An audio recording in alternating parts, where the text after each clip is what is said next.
আমার নাম মোহাম্মদ মারুফ ইসলাম। ফুটবল খেলতে আমার হাত ভেঙে গিয়েছিল।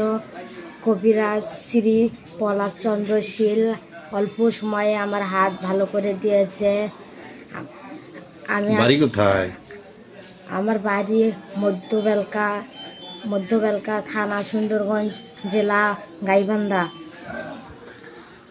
অল্প সময়ে আমার হাত ভালো করে দিয়েছে কবিরাজ শ্রী পলাশচন্দ্র শীল। আমি দোয়া করি আপনাদের কারো এরকম সমস্যা হলে আপনারা এসে চিকিৎসা নিতে পারেন।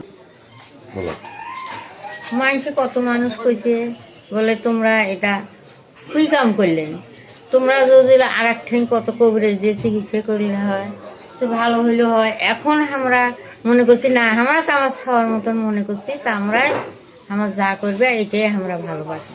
তা আল্লাহ রহমত আমার সব ভালো হয়েছে। কিরকম সময় লাগছে? অল্প সময় হয়েছে? অল্প সময়তে ভালো হয়েছে, 1 মাসের ভেতরতে ভালো হয়েছে। এখন খুবই সুস্থ হয়েছে। আমরা এখন নিয়ে আসছি দেখবা। হাত জায়গা দে, হাত জায়গা দে। জানে মার, হ্যাঁ, আরে জানে মার, হ্যাঁ হ্যাঁ। কোন জায়গায় ভাঙছিল না? এই জায়গায়